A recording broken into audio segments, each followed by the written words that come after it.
Hey, I'm your host, Mark Bernstein, and today I have Bill Murphy, managing partner at Cresting Wave. Bill, welcome. So glad to have you. Great to be here, Mark. See, my pleasure. So you were just saying offline that every CISO has a million different priorities and is trying to figure out where should I act first, and that some of the best technologies are good at getting urgency with their problem. First of all, on the CISO side, how do they decide where they should be acting first? Wow, we jumped right into it. Yeah, absolutely. My belief, my background, I was CTO at Blackstone for 9 years, and prior to that, Capital IQ for 11. So I've been as a CTO for 20 years, and every one of those my peers is pretty overwhelmed with the complexity of everything that they have to deal with on a daily basis. So I'd say it's the hardest thing about the job, and it's the thing that's changed the most in 20 years. The landscape of products that and opportunities that are thrown at them has never been more strewn with great ideas. So how do I vet these ideas to make sure that I'm doing the right ones? So great question. The CISO specifically it's all about risk, right? And they're looking at what are the biggest risks to my business, and how do I mitigate those risks to a level that's acceptable? A lot of people view cybersecurity as like, oh, just hold everybody off and you'll get to 100%. And that's sort of most of the best CISOs don't think that way anymore. Maybe that was 10 years ago or 15 years ago. Now it's risk adjusted. Where do I want to put my chips such that I can do my best to protect our organization from the most damage? Some organizations are protecting their files. Some organizations are protecting against internal risks. Some are protecting more against external risks. Obviously, those that deal with cash a lot are really focused on how do I protect any monetary transactions. So it really varies, and I think the best ones have kind of a full list of controls. There's a bunch of frameworks around this where they can measure their efficacy and maturity against those controls, and then also grade how those controls impact their business. And then, obviously the lowest scores are the lowest scores with the highest risk quotient are the ones where they should apply the most urgency right now to fix. Balto was recently interviewing senior security leadership for the company, and it was interesting because I heard so many different approaches. One of them was the throw your hands up in the air and say, well, the world is so uncertain and the risks are so massive that you kind of just need to check the box. And when I heard that surprised me. But folks were saying that there's only so much you can do, and that the CISO in particular could feel pretty overwhelmed. And on the other hand, what I've heard is that much more rigorous approach that puts together a quadrant and tries to eliminate risks in order of relevance to the business. Where do you think most folks in the CISO spot are thinking? And then maybe if we could broaden it out also to like CIOs of the world, are they thinking about risk as well, or do they have more of like a go for innovation mindset? Well, I think that I'll cover the CISO piece first. First of all, if anybody who throws his hands up and says they want to just check the box is not the person that you want to have in the seat. So I think that that's a good disqualifying answer for that. Now, how many of those risks that can check and how sophisticated your measurement needs to be really depends upon the budget and and what you're protecting, right? So I think you can do there's simple ways to get like 80% of the way there in terms of security. Like if you basically had, prevented phishing attacks, you had a decent perimeter security, you had your patching cycle up to snuff.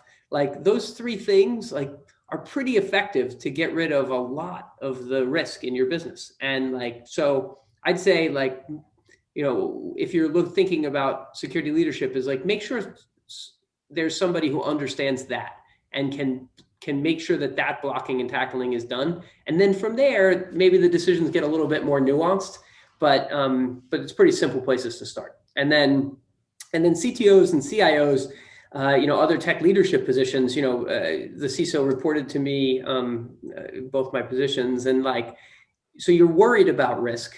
You're worried about risk with stability. You're worried about risk with security, but you're also more energized by the innovative business value creating parts of your job. Oftentimes the CIOs and tech leaders are most frustrated when they're stuck only working in the risk part, when all they want to do is work in the value creation part. So I'd say that's it's a great way to measure your job as a technical leader, is how much time do you get to spend on the innovation versus the risk, but you got to worry about both. When you hear CIOs getting stuck, is it usually because of the culture or just the size and complexity of the organization? Or what are the things that would cause a CIO to be stuck in that position versus an organization where the CIO is a little bit more free to do some innovative stuff? Well, I think that the situation, the culture definitely matters, right? But the culture usually dictates the situation because it dictates where the technology is today and how many resources you have in order to make that situation better, right? So the common thing that happens is that there is a reactive, or a lot of companies have grown up just being reactive with tech. They see a problem, they apply some technology. They see another problem, they apply another piece of technology. And what you get in that case is just a lot of disparate solutions, and typically not enough time spent melding them together in a way that makes it a cohesive technology environment. And what happens then is that the cost to keep all of that running balloons. So the technology leader is stuck spending 50, 60, 70, 90% of their time and energy just keeping everything going in a diverse set of systems, because they haven't focused on keeping it clean. The term tech debt, you've probably heard. It's something that I'm passionate about, is that too many folks don't understand that being debt-free means you can innovate and move faster and create velocity inside of your organization.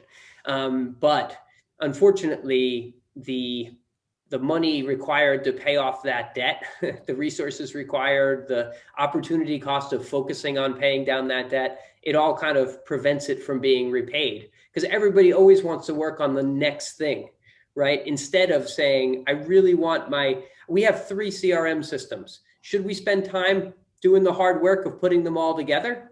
Oh yeah, but in this one division, they really want an auto emailing system that integrates with the CRM system and enables them to do whatever, right? It's very attractive. The business really wants it. It's not that hard. Let's just do that, right? But then you do it for one business, and then the following year, one of the other 2 businesses wants that same thing, but they're on 3 different CRMs. So you can't just press a button and have it work, right? So now they go implement a different system on one of the other CRMs, which makes it harder to fix and put all the CRMs into one. So there's sort of natural short-term, long-term decision-making problems in each of these organizations. And it's a tough one because it's costly and it's complex, and it requires a 3 to 5 year time horizon most of the time. And unfortunately, a lot of companies are not running with that long of a time horizon in their minds. And that prevents the right long-term decisions to be made. It's so hard to run in that time horizon, especially when it feels like the pace of business is speeding up.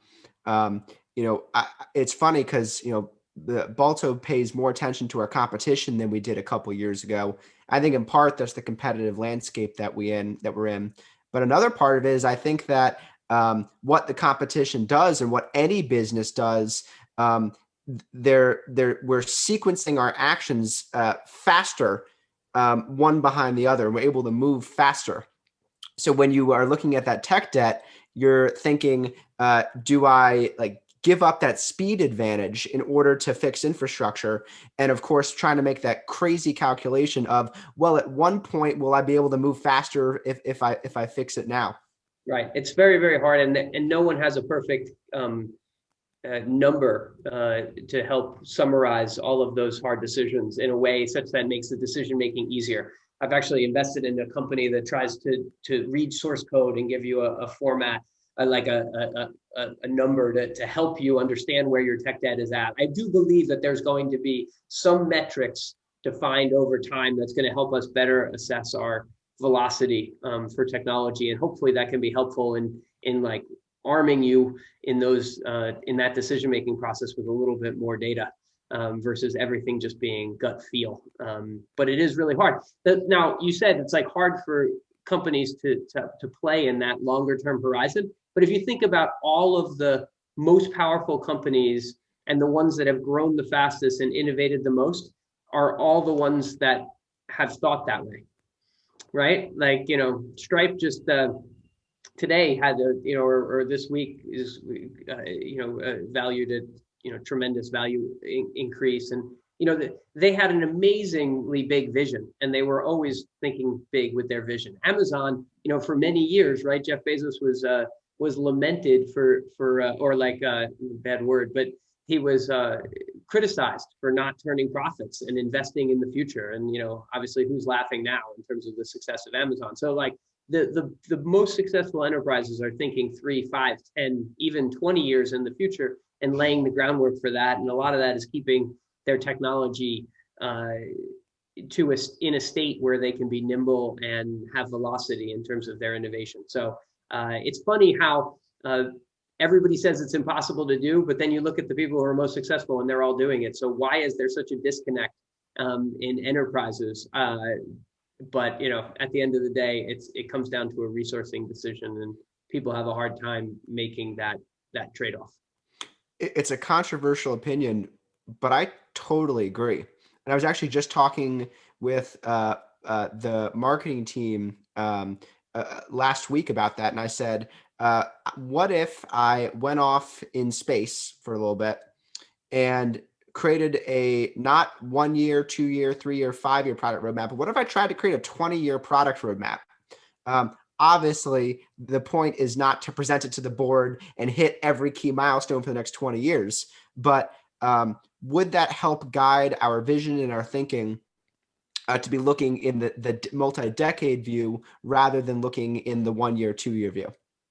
Yeah, I absolutely think that it helps you envision where you're going to be. I was just helping a company recently around some back office operations and giving them some advice as it relates to creating efficiency in their finance back office. And the point that I made to them is like, listen, at the end of the day, there are not going to be anybody. There's not going to be anybody doing this work, right? It's all just formulas, right? Now they're complex formulas. The systems haven't been created to fully automate everything, but you got to believe that 20 years from now or 30 years from now, it's all automated. Okay, so if you go into your creating efficiency with that in mind, now you're building your systems with an eye towards full automation instead of with an eye towards just making Jim in accounting 10% better. So I think that you need to understand the far-reaching goal in order to design the day-to-day in such a way that it makes that far-reaching goal possible. So I think you can still be iterative in the short term and keep that long-term goal in mind. I think too many people plan for the medium term. Like you want to have your dream, your long-term dream dictating your short-term actions. But the medium term, we kind of like, I think people overestimate what they can get done in like a year time frame. It feels like so long. But then if you think 5 years, they're afraid to think that far out because they're afraid of being wrong. So I think first of all, it's a particularly interesting question or thing to think about in the contact center space, because there's this the talk is, well, at some point it'll be completely automated, right? That's kind of on the top of everyone's mind. The contact center space is, what if 100% of customer actions were automated, and if we get there, what's the period of time? And then, of course, the rebuttal people have is that'll never happen because we need the human touch.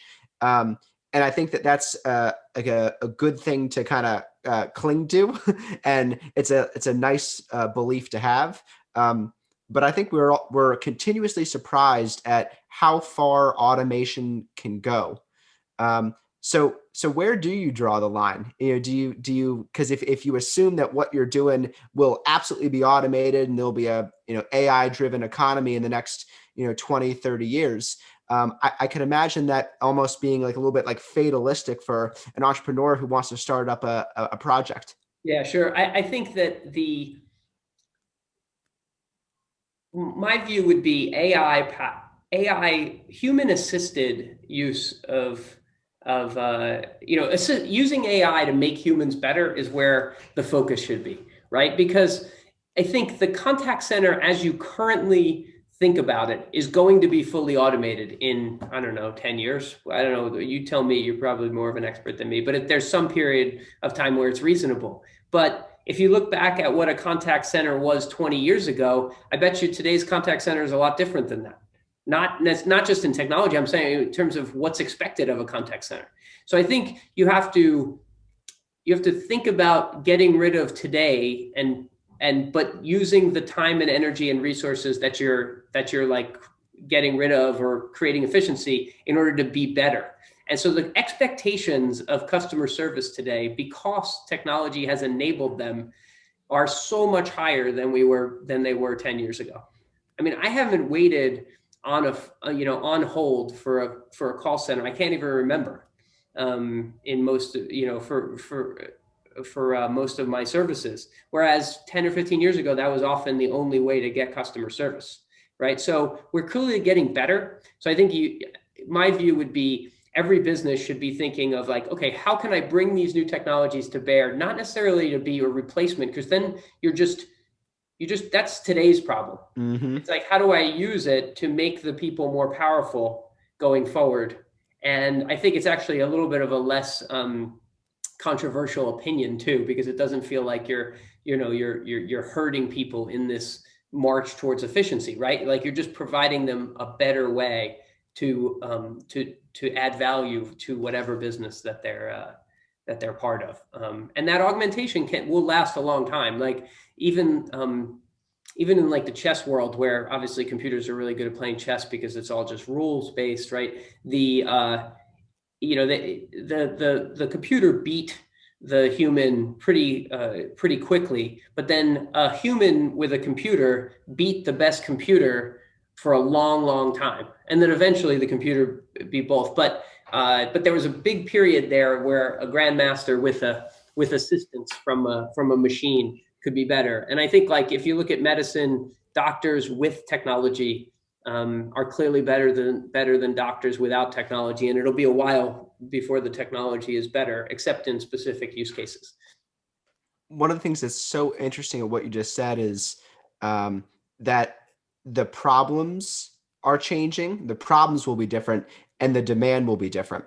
And I think it's funny because a lot of folks, take their current solution and they extrapolate it out 3 years, 5 years with the same environment, with the same set of problems. But I think what you're saying is that the key to that approach is be thinking about how the problems themselves will change as well. Um, Yeah, and not necessarily the problems, like opportunities. yeah. What can the new capabilities unlock, right? And that's, my new business is called Cresting Wave, and like basically we are curating new innovations for technology leaders at the enterprise. And the way that I think about it is we are idea generators. So certainly there are times when there's a problem like well defined. I am spending too much on my cloud, or my cloud security is not good, or I need to patch things more effectively. And we can go in and we can suggest a good solution for that. But a lot of times the leaders are blind to the opportunities because they're just too busy to be thinking about all the different things. So we're not just solving specific problems that they know are problems. We're bringing them ideas on how to create value inside of their organizations.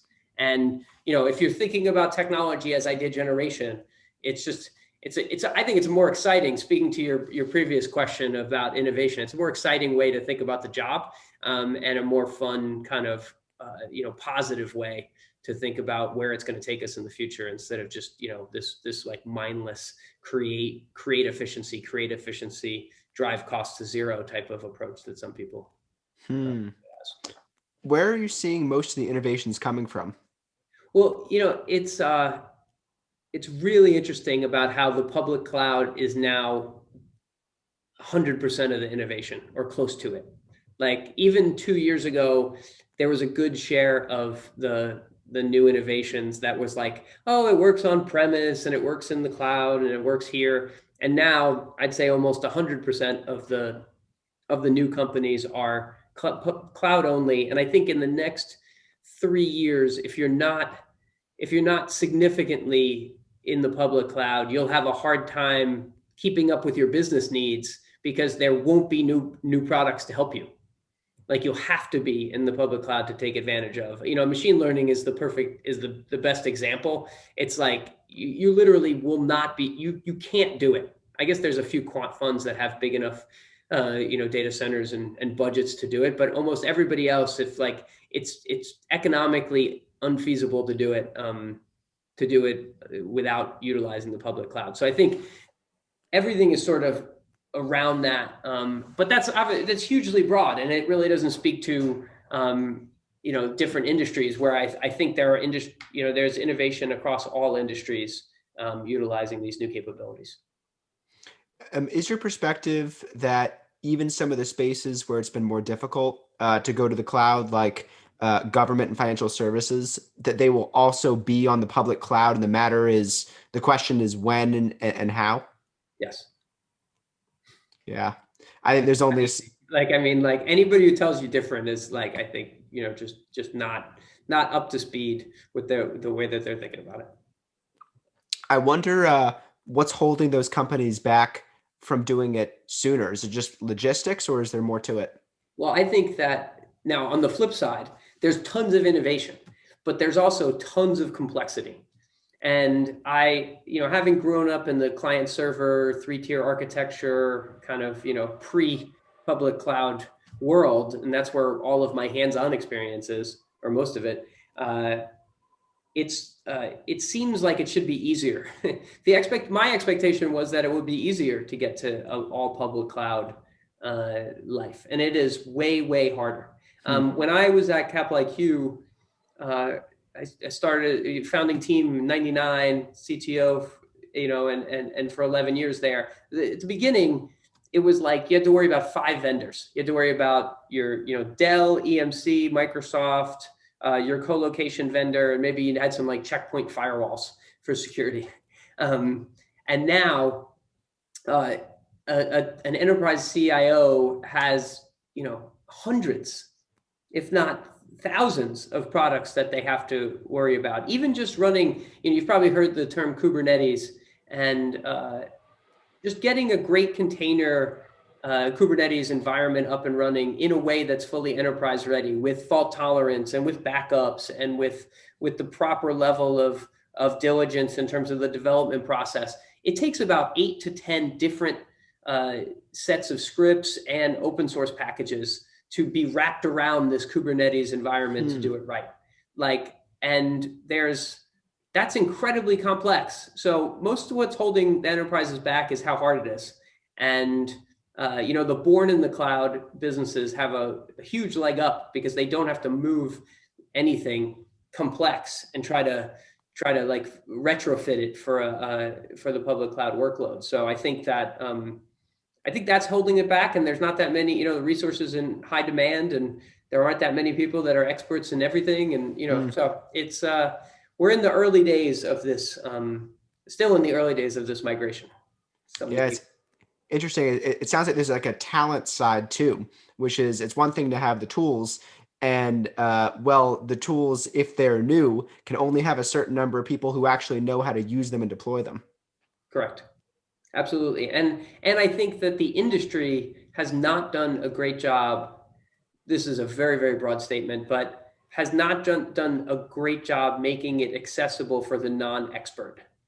I think that there's way too much shell scripting and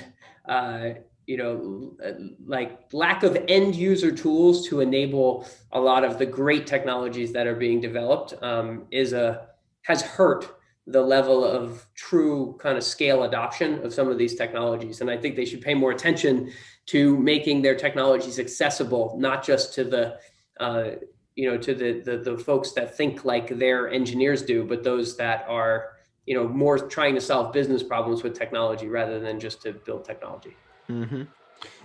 When you think about Kubernetes, and then you think about a bunch of the awesome frameworks that have come out of Facebook, and then you pair that with a national narrative that says the big tech giants are so far ahead that they're going to almost get a monopoly on technology. It's kind of like the narrative that you hear, at least the feeling behind it.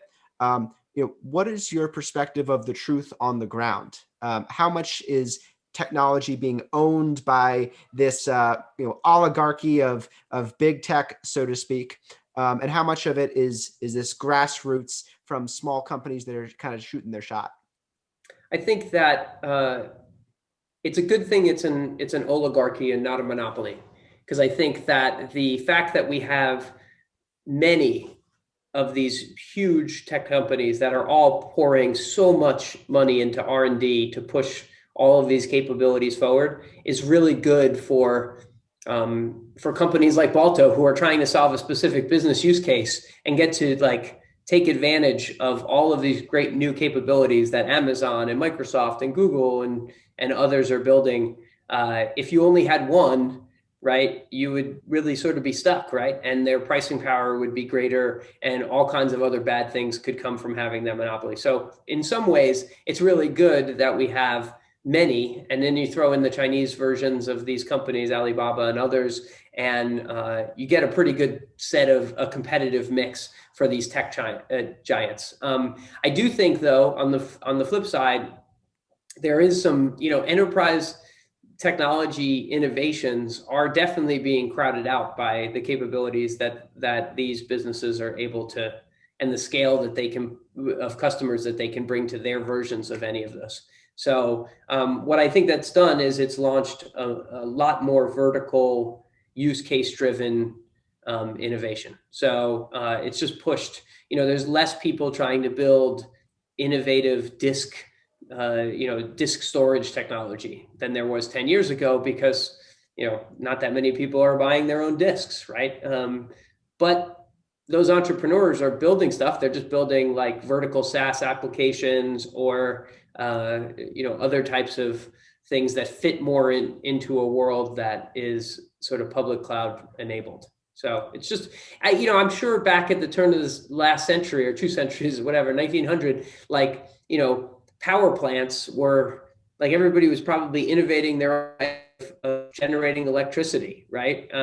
Way more than they were 20 years ago, right? Because it became a commodity, and then but that didn't stop innovation in the country. So I'm very, very bullish on where we are. I think that there's way too much negativity, and to think about all of the amazing capabilities that the tech giants and the small companies, everybody's created so many new capabilities. If you put us all in a time machine and went back 30 years and saw all the inefficiency and everything we had to put up with, I think we'd appreciate it more. It's almost like when you have a child and you're with them every day, you don't notice how much they've grown. I think, each of our digital experiences is like a child, and we just don't notice how much better it is than it was 10 years ago. I feel the exact same way. It's funny. We first at Balto started doing our speech to text using Google's speech API. So I don't think we could have gotten the business started if we had to build our own speech to text out of the box. And very fortunately, we were looking at Google, but there were other options. There was Watson. There was some players in Germany that are doing a really good job there too. So we had options. We went with Google that allowed us to create this innovation, and then we were able to, once we had a little more scale and more person power, be able to scale that up. So it's funny. I totally agree with you that folks are often missing the gratitude toward the big tech companies, and how, like, we're talking on Zoom right now. And I think Zoom now qualifies as big tech or close to it. Yeah, absolutely. Well, think about how the pandemic would have been in 2000 versus how it was it was terrible, right? And so many people were hurt by it. But if we didn't have these technology tools to enable us to communicate so much easier, think about how isolating it would have been then. Like these were like a lifeline for millions, billions of people worldwide. And you read very little about that. I think, unfortunately, I talked to a very prominent journalist. I won't say their name, but I asked him. I said, "Why? The world is amazing.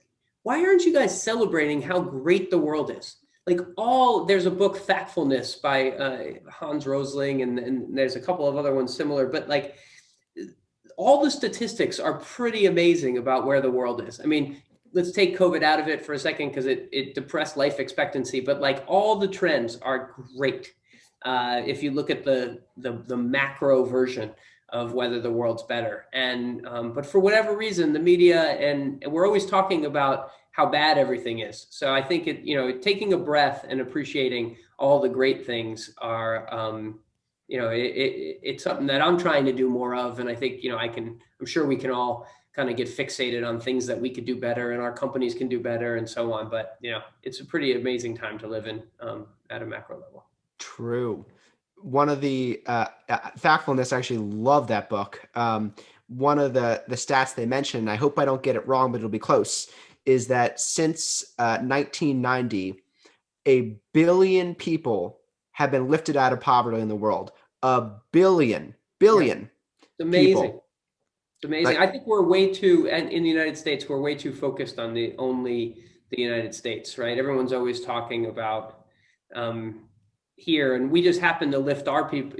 Our society improved earlier than all these other societies, and what we've been able to help the world do is something that everybody should be proud of, right? The economic activity that we're all driving is helping bring those people out of poverty and provide basic opportunities to so many more people. So we're not there yet, and there's so much more that can be done, but it is it's something to consider. Another potentially controversial view is that we're only measuring discrepancy in everything by dollars, instead of by standards of like normal standards of living. And listen, with more success and more globalization, the super successful are going to continue to get richer, and the gap is going to appear so giant. But on the flip side, if you think about like the richest man in the world, Mark, has the exact same telecommunications apparatus that you do, and the exact same apparatus that tons of other people that are worse off economically than you, right?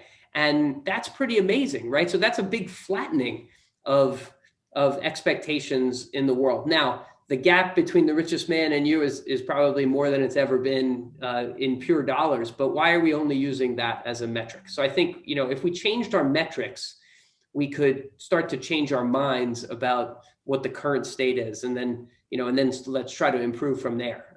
But I think we sometimes focus on the wrong things because the metrics are wrong. What do you think would be a better metric?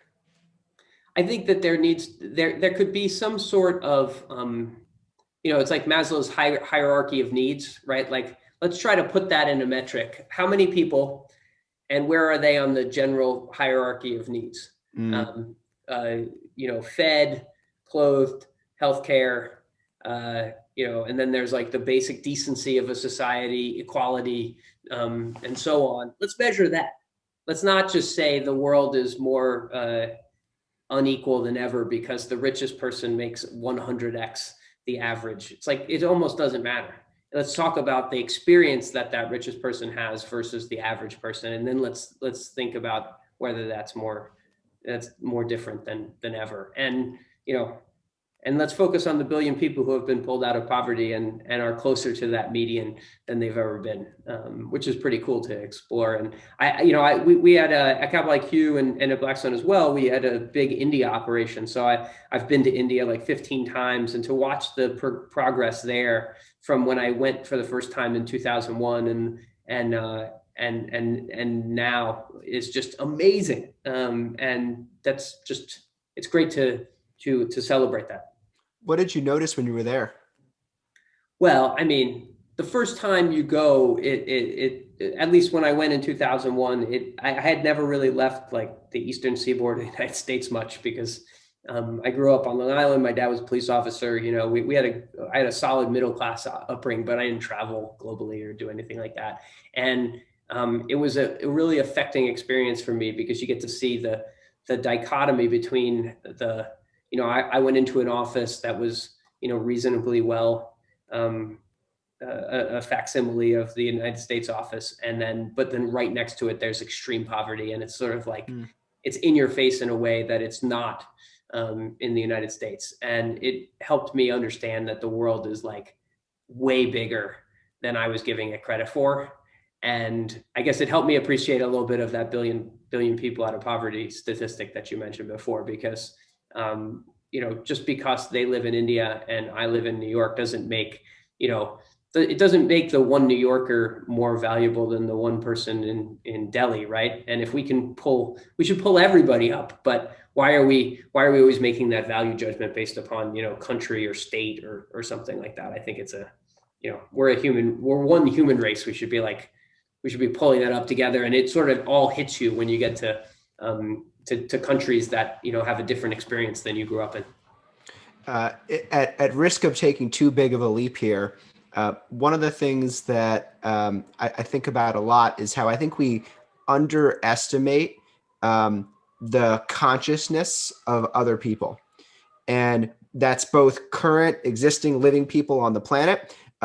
You think about a poor person in India and they're an image, but you don't like realize that just like you have a thought every second of every day, and you're always thinking something. I'm like, oh, I want to talk to my mom. I'd like to go get a good education. Oh, I'm worried will I get home in time for dinner? Like you're having conscious thoughts every second of every day. So is that other person that is in your mind just a picture. And I think it's also important to remember that so is every person that has like been alive in human history. When you think about going back thousands of years, like the ancient Romans and ancient Greeks, it's easy to say they didn't, have, they had fewer thoughts. It's easy to think that they had fewer thoughts or they were less complex. And my guess is in a lot of ways, they're just as complex. And if we can kind of look at the thread of human consciousness, both going back thousands of years, as well as what binds us together now, that'll help us use technology better. So we can kind of do a better job of predicting what the world should look like going forward. Yeah, it's an interesting point, and I do think that like the perception of what people feel versus what people actually feel individually. There's a big gap in statistics on that. Like I forget the statistic, but it was the number of people who are feeling like the economy is on the right track or something. And it's like usually 60, 70%. Oh no, number of people who feel like the economy is on track for them personally. Hmm. It's usually like 60 or 70%.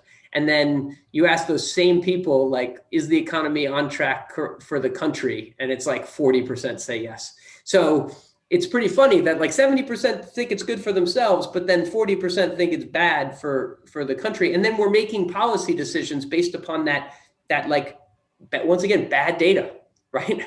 Like, I mean, maybe there's a good theme, right? It's like, let's measure everything in an appropriate manner and then figure out how to change it. And that goes for technology, goes for policy, it goes for everything. But just having full fidelity of like full facts gives you the ability to use that in your decision making most effectively. So that's like I always talk about like having the right data is usually the problem with most technology. Most technology projects fail not because the technology does most failures happen because not because technology, but it's because the data is not right for some reason. So focus on the inputs is really important. Let's talk about data for a second. There's almost this battle royale over the ownership of the source data in the tech world, at least that I'm seeing and perceiving. And you have the CRM world where they are the de facto kings and queens of owning the source data, this being the system of record.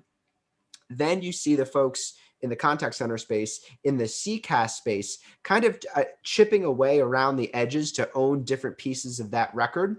And then you have all the technologies, I'll make up a term for it, like CCOG or COG, contact center augmentation, the different chat platforms and texting platforms and and intelligence that are also kind of generating their own source of data. What do you think? Who will own the data in the end, and does it really matter who has it? I'm not sure if the ownership matters, but it's who can use it and who will take. It's so amazing to me. Sometimes people try to justify.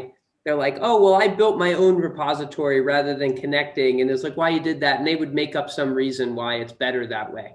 And it's usually never better to build silos, right?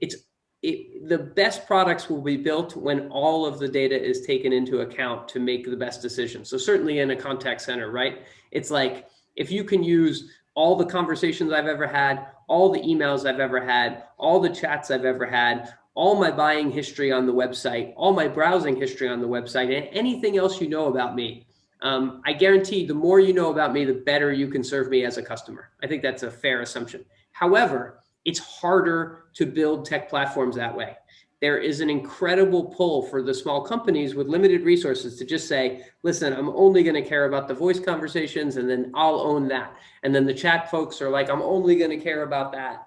The chat conversations, and I'll optimize there. So I think the real innovation happens when, and you're seeing this with the API economy, API first development and so on, but like when all of that stuff can be brought together, that's when you can really have a 360-degree view of the customer and you can make better decisions.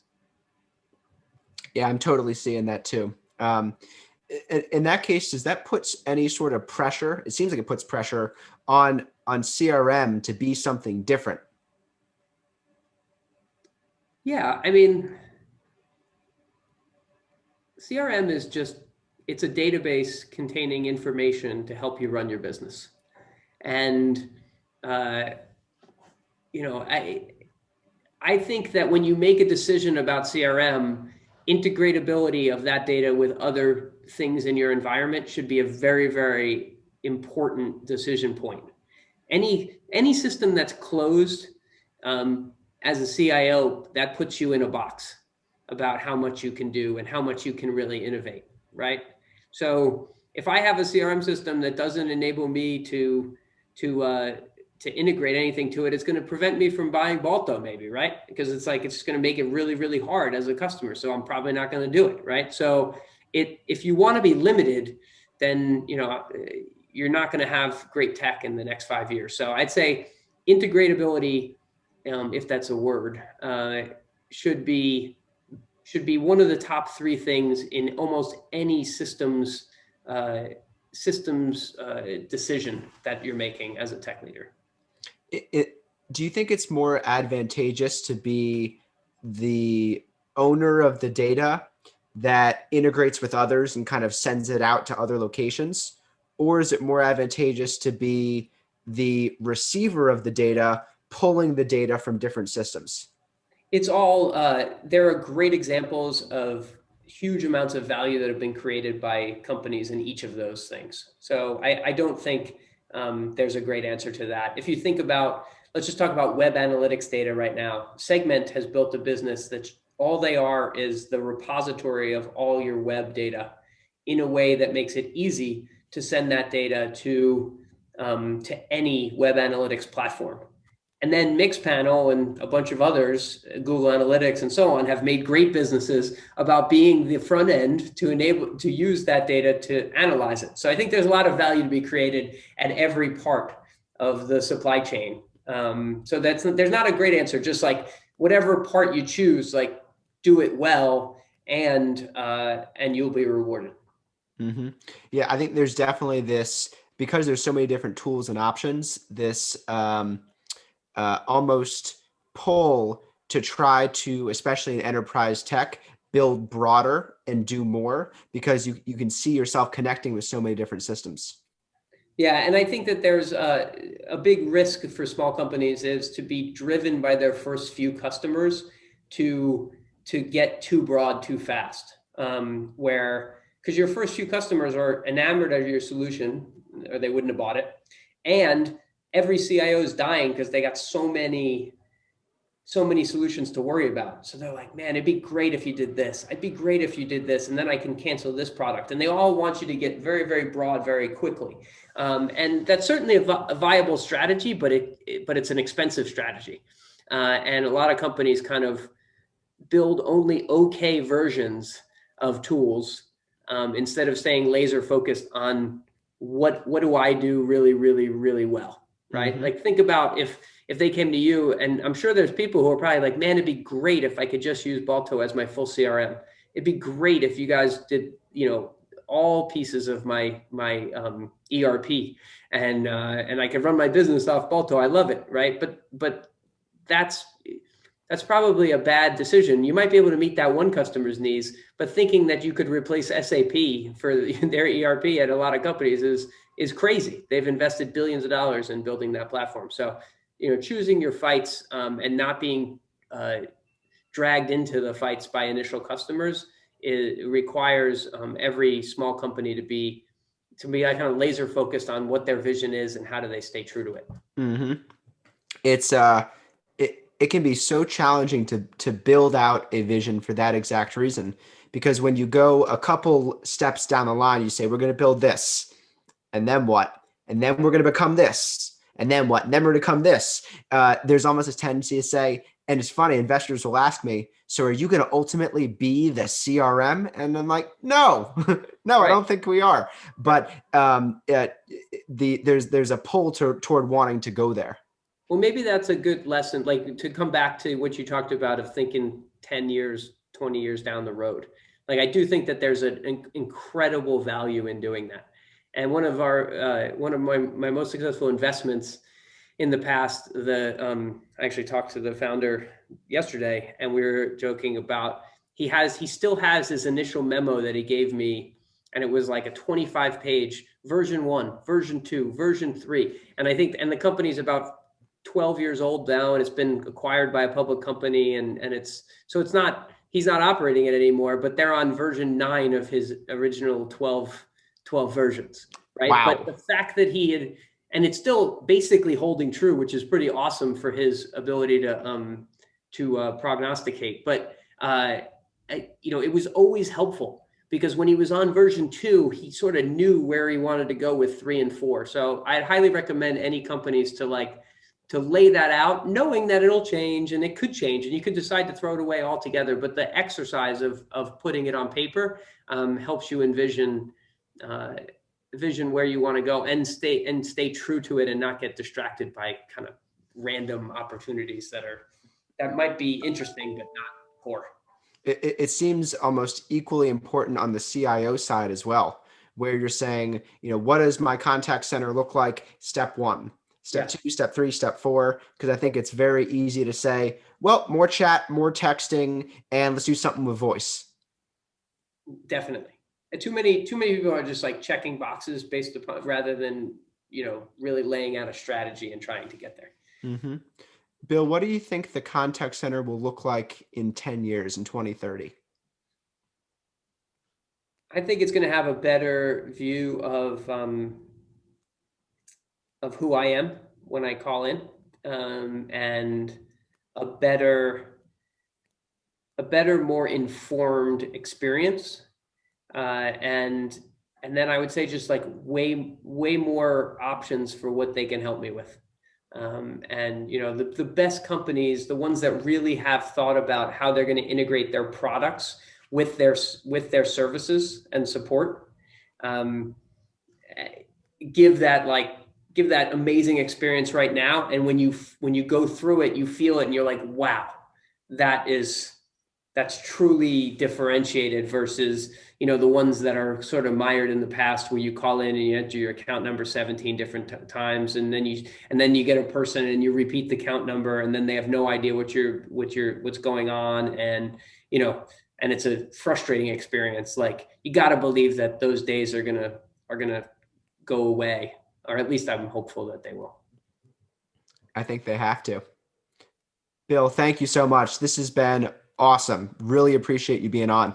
Yeah, no, happy to be here and look forward to other chats in the future. My pleasure. Talk to you soon.